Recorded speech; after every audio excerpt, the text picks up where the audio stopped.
Ever wondered what truly sets unforgettable hospitality apart from just another stay?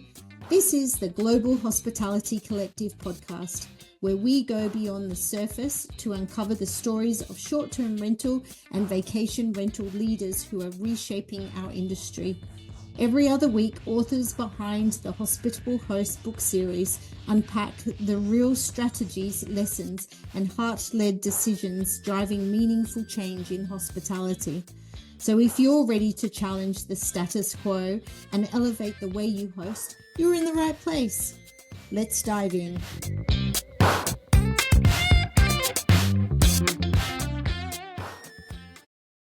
Hey listeners, I am super excited for you guys to hear this chat with my person today because, oh my gosh, she's bubbly and wonderful. And if you're watching the video version of this, you will just see some love in life. And oh my God, like there is totally a reason like I'm going to need to talk to her to get wallpaper behind me because my video is so boring in comparison.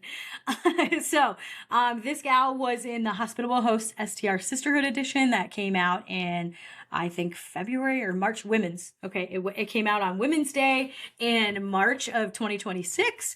And I'm really excited to have her today. Courtney Petrovich. Hi, how's it going? Hey, thanks so much for having me on today. I'm super excited to chat with you. And thanks for the call out on the wallpaper. Yeah, if anyone wants to take a look, it's also on Instagram quite frequently. So it is a very beautiful wall, you guys, and we'll make sure that her Instagram is in the show notes so you can actually go out there and look. It's really, really pretty. Tell the people listening what you got going on. What do you do? Like, you're a hospitable host. What are you known for? And all that good stuff. Yeah, so I am, as you mentioned, Courtney Petrovich, the founder and principal designer at Denori Designs. So we're a boutique design firm and we specialize in hospitality spaces, so short-term rentals, boutique hotels, coffee shops, restaurants, anywhere where people gather and create memories. And yeah, it was such an honor to be in the Hospitable Host book that came out March 8th this year and to just be plugged into such an amazing community with Jodie and Stacy and like literally everyone in the book is just so phenomenal. So it's also fun to be a hospitable host on top of that. Yeah, no, I completely agree. Like I was in book 3 and the vibe of the group is really good. Like it's fun to hang out with people that love hospitality the way that we do. Cause it's kind of, I mean, you grow up just thinking hospitality hotels. Like that was at least my automatic. But then you get older and you start a business like this and like not everybody does. So you get to geek out on hospitality and like, well, how do you do this with your sheets? Or do you do this? Or there's just so many things. So getting to hang out and getting to officially be part of a group that loves hospitality the way that I do. And you realize you're not the only kind of nerdy person because like who geeks out about wallpaper? I do. 100%, 100%. And it makes me think of, have you heard of Six Senses? No. It's a hotel chain. And so their whole idea is they incorporate 5 senses, right, that we all know of within, they have scents in their hotels and upon arrival music is playing. And so they encompass all 5 senses, but they call it the 6 senses because they say hospitality is the 6th sense. And so they plan, how the guest is going to be greeted and treated during their stay. And so I thought it was so cool that they even call hospitality the 6th sense. That's fantastic. And it's totally true. Like it's the warm fuzzies. Like there's a reason there's all kinds of books about this and that people like are known for going over and above or above and beyond.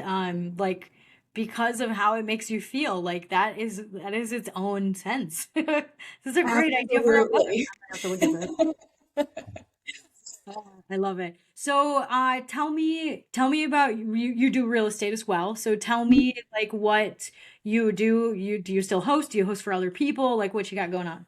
Yeah, we started in long-term rentals years ago, I guess 10 years ago at this point, and started listening to podcasts and education in like 2021, I would say, about short-term rentals. And like that looks way more fun than long-term rentals, right? And we can probably cash flow a lot better.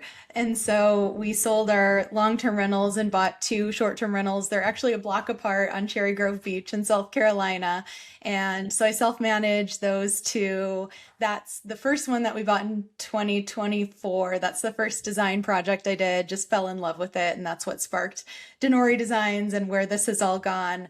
But yeah, I still host, and it's just the most rewarding experience when guests message me and they're like, we have so many memorable photos from your home. Or like we recently had a guest say, we celebrated my daughter's sweet 16 here, and it's a birthday we're never ever going to forget. And so I just genuinely love being a host. I will say, for my own properties, I do not host for anyone else, and it's going to stay that way. So host and design is where my love is. That's super awesome. So, talking about like going down the hosting road, what is it that you do that you think that stands out from other people? Like, so what's your hospitality, super secret sauce, whatever the heck you want to call it? Yeah, well, on the kind of physical, tangential world side, we really design a lot of details into the homes, and I'm really a proponent of sense of place and making the guest feel like they're in Cherry Grove Beach in South Carolina when they're in my home. So I curated local cookbooks from the area, and we have a nautical type theme in one of the houses. And so I left books and ropes so mom and kids can sit down and learn how to tie, nautical knots together and things like that. So I think just the detail that goes into it is part of my hospitality. So every single room in that house has those details to pull together certain experiences, and just the way that I talk to guests, right? And messaging, and I'm a very excited person in general. So I'm like sending them emojis and like we're best friends, right? And people often comment that when they leave us 5-star reviews. They're like, the guest was so friendly and genuinely cared about me. It wasn't like business as usual. Here's how to check out.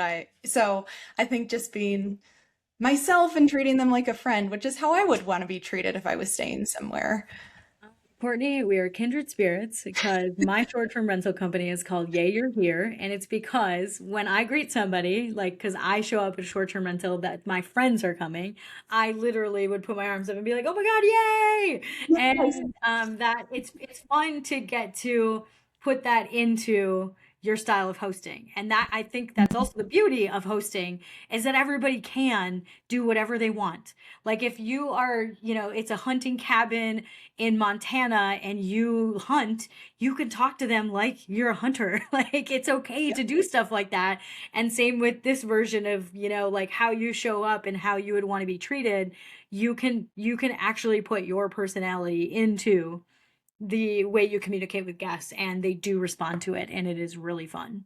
Yes. Yeah, it's so much better than them getting a message from a company that's like, check-ins at 10, here's your code. It's like, Cool. yay, tonight's vacation, and cheers, the champagne emojis and whatever. So yeah, it's very I fun. like this because, again, people listening, you gotta at least see the wall that's behind her. We'll make sure that it's somewhere, because what you're talking about, like, it comes out in your design. Like, behind you literally comes out with the attitude that you have right now and how you want to welcome a guest.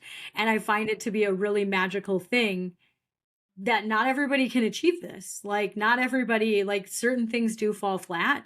And it sounds like you carry it through of like, I have an attitude within my design. This is how I want to show up. And then you bring that attitude, and maybe attitude, a vibe is what the better word. There you go. Attitude.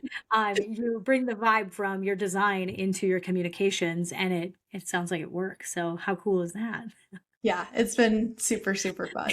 And we generally, I mean, I know everyone has terrible guests, and we've had a couple here and there, but I feel like 99% of them are just so grateful and so happy and sending photos of their family in the space and things. So very Yeah. rewarding.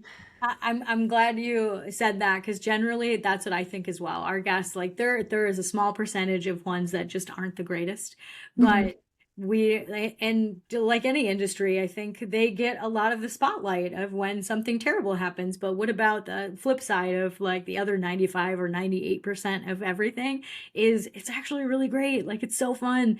We just had some people with a book club. We get book clubs all the time at our houses. At your Airbnb? Oh my gosh. All the time, like at least 4 to 5 groups a year. And I know that's not a ton, but it's enough that there's a trend. And Yeah. I love getting to tell them, I'm like, oh my God, I'm so excited that your book club is meeting at our house because they're there for a weekend and they're just going to talk about books. Like, how fun and random is that? Like, I didn't even know people traveled for that. I didn't know either, but now I want a book club to stay at my house. So like it's so fun and like sometimes like we had one that's like, oh, we haven't seen each other in 7 years, so we decided we just picked a place in the middle and it was Minnesota. Just like these are the fun stories, right? Like this is the joyous part of hospitality and hosting. It's like super fun. Exactly. Yeah, and actually about that, like is there anything that you can think of that's like a fun host story, like something that you were just so pleased afterwards, like maybe something happened that didn't go good and then it turned out good, or just like a super fun thing that happened at one of your houses? You want to go fun or funny? I kind of want funny. So there was a group of golfers during shoulder seasons in North Myrtle Beach. We get tons of golfers, right? And so we designed kind of to attract that to keep our books or calendar filled in off season. So we had this group of golfers. They had disclosed like, hey, we're 8 guys in our 60s. We have 8 bedrooms. So they all came together. They had said that before they came. And then the first day he messaged me in the morning and he said, I don't know what's going on in your house, but something is seriously wrong, like sewer leak or something. It smells terrible. It smells like, he used the word feces. And I'm like, oh my gosh, I'm texting our handyman, trying to get a plumber on the line.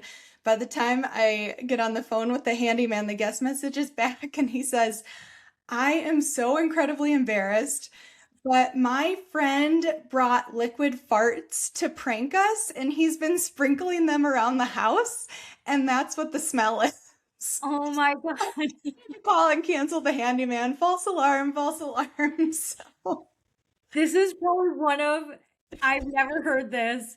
I am not surprised that dudes would do this, and how hilarious and weird that you were just like, oh my gosh, what's wrong with our house? I know, I was freaking out for a good like 30 minutes before he messaged and was like, just kidding. Sorry, my friend is just screwing with us. Yeah. That was I love it. I appreciate you sharing that with me. Okay, I want to hop over to design. So Okay. we talked to a lot of people about property management on this podcast, and I love that you design, and it sounds like you do very intentional design. Can you tell me some of the things, like, let's say someone doesn't have the budget or doesn't know, they're just not going to hire a designer. What are a few things that are super helpful that can pull together a space that you give recommendations on? Yeah, I would say the first thing is to come up with a curated color palette. So 5 to 6 colors and, use Google, use ChatGPT, use Pinterest to find color palettes of colors that work well together. So that 5 to 6 colors, and then stick with that throughout the home so that the listing photos and when guests are there actually experiencing the home, it feels very cohesive and intentional because you've got the same color thread. It's called a red thread when you bring a theme through a design. So I would say a color palette would be really important to curate.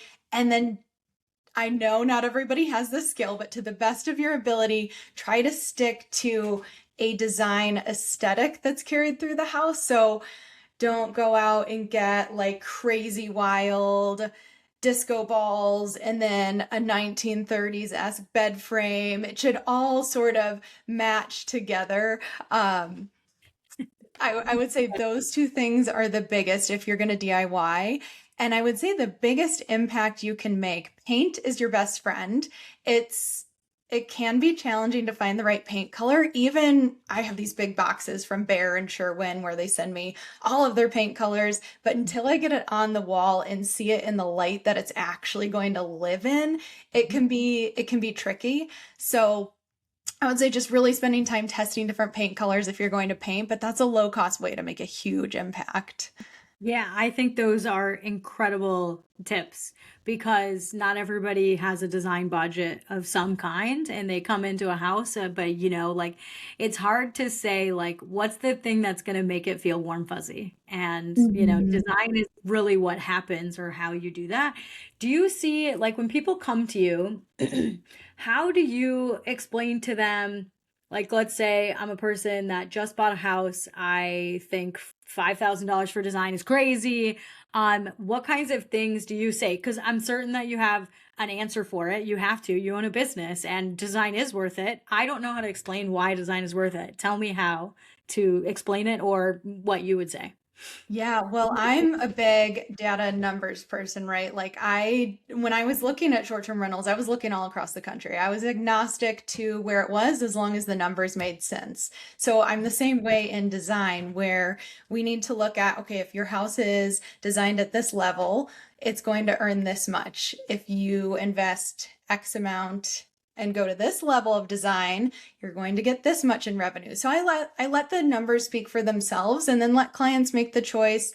Yes, it makes sense for us to put that up front now because we're going to get that paid back in 6 months. And from then on out, it's sheer profit.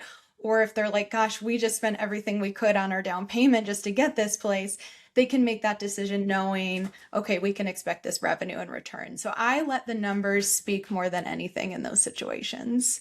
Interesting. I haven't dealt with a lot of designers. I have a couple that I use every chance I can. But that's a really interesting way to talk about it is that this is how much you can spend. So do you match, like if someone were to come to you and say, I want you to design for me, like how do you come up with your number on what to charge me? Because there's the actual design and then there's the buying of all the pieces within the design. Yeah. So how does that work? Give clients options so that they can see what works best for them and their budget and their time. Some people have more time, some people do not have any time. So we'll base it off of basically the square footage of the home, the number of bedrooms, the number of outdoor spaces. We really look at each project individually and make sure that we're charging appropriately so that nobody gets overcharged for the scope.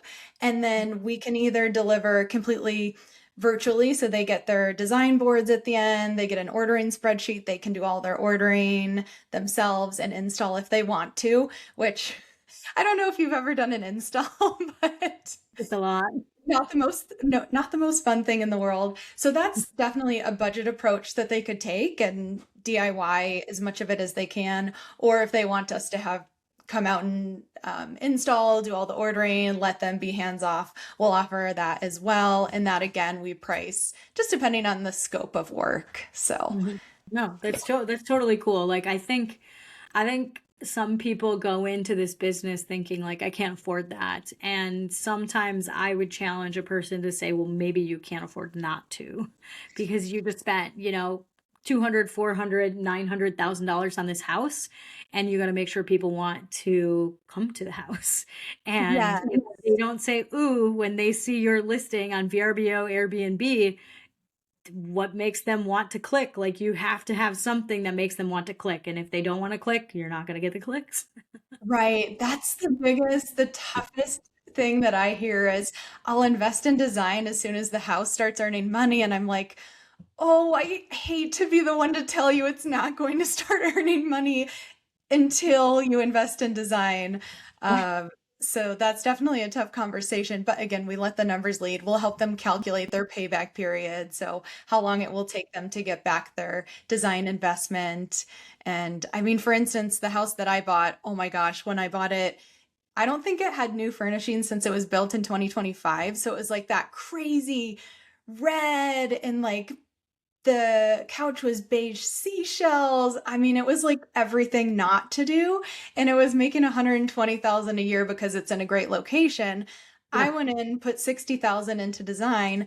That next year we made 254,000. So we more than doubled the revenue. So I made that 60,000 back. Did it hurt to put that up front? Yeah, that sucked. We were not quite eating ramen for a while, but things were pretty tight for a while as a result. But then once you get past that initial yeah, we're so happy that we put that 60K in. So Yeah, absolutely. That's a really good point. We were talking before we started recording about the sea of gray. Like I have people that work with me look through and find your competitors. Like the whole entire point is find your competitors. Like who is in the exact area that you're buying in and what makes you stop. Like I always say, what makes you go ooh? And it's because it's true when you're on Airbnb, like what makes you click in? There's some kind of feeling that you got, if it's a picture of the sunset, if it's a picture of a pickleball court, if it's neon lights, or if it's a bedroom or living room that makes you go ooh, because if you're in a sea of gray, like it's not going to take all that much to be the person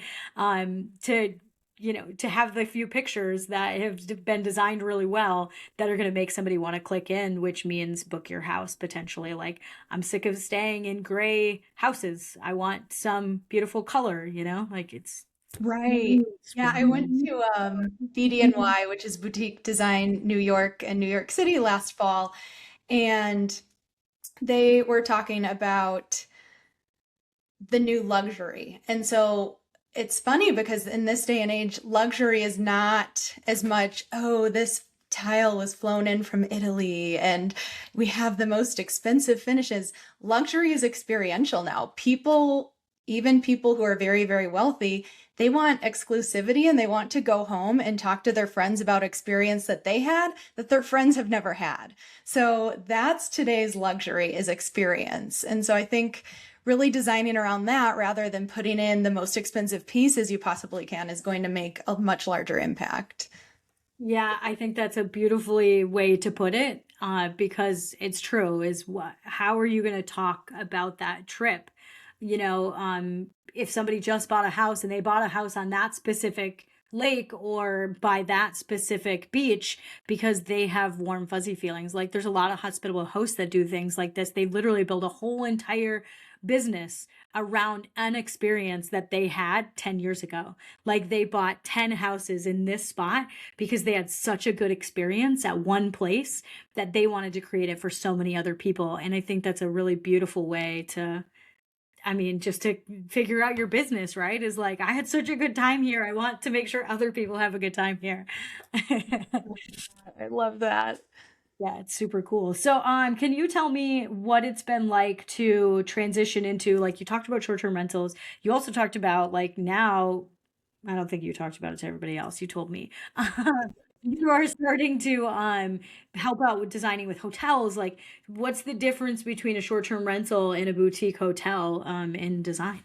hmm So boutique hotels are short-term rentals on steroids, let's say. So, Good way. so you really have to think about, of course, the aesthetics. And I could talk about the aesthetics all day long, but operational efficiency becomes 10 times more important. We think about it in short-term rentals, of course, but if you're putting in something to a hotel room and it's going to take the cleaners 2 extra minutes to turn over, you times that by 50 hotel rooms. The first one we're working on is 50 keys. We're starting a 102 key next.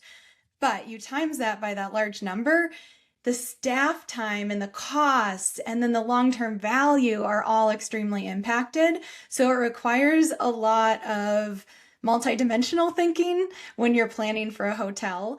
It's just as fun design-wise though, because we're working with independent hotels. So they're not tied to a brand where they have brand standards like Hilton does or Marriott, or anything like that. They have complete autonomy because they're private owners. They can do whatever they want. And so we are able to do fun wallpaper, not the wallpaper behind me exactly, but this first hotel is in Page, Arizona. And so we took inspiration from the surrounding landscape, the Grand Canyon, the Red Rock walls.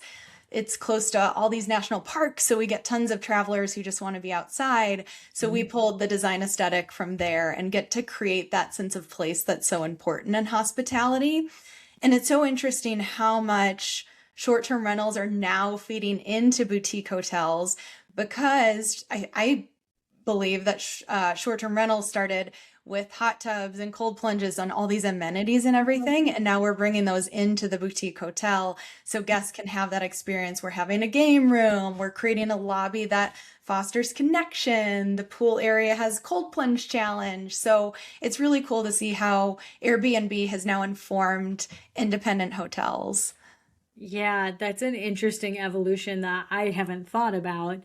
That we go from, all of these things that look the same to, houses that people can cook in. And now we're back around to, okay, we're okay with having everything kind of look the same, but we want amenities or just like the different versions of how, like the roller coaster of short-term rentals or this industry.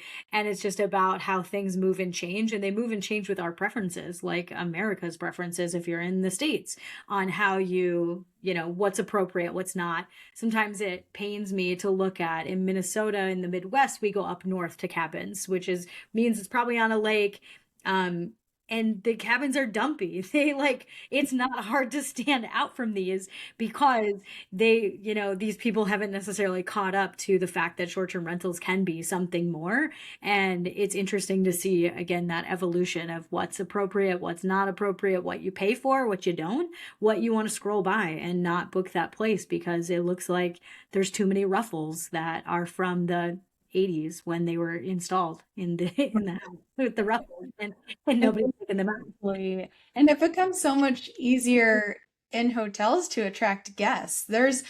I can't remember the number, like 23 hotels or something in Page, Arizona, but they're all branded. They're all exactly the same. So we're bringing in a product that is completely different. So that makes it so much more easy to have a brand and advertise and get direct bookings. And yeah, we're really, really excited for grand opening. We're working on it's mid-century modern. So you were talking about moving into a mid-century modern house. This hotel was built in the 1950s to house the workers who were building the Glen Canyon Dam, which is right down the street.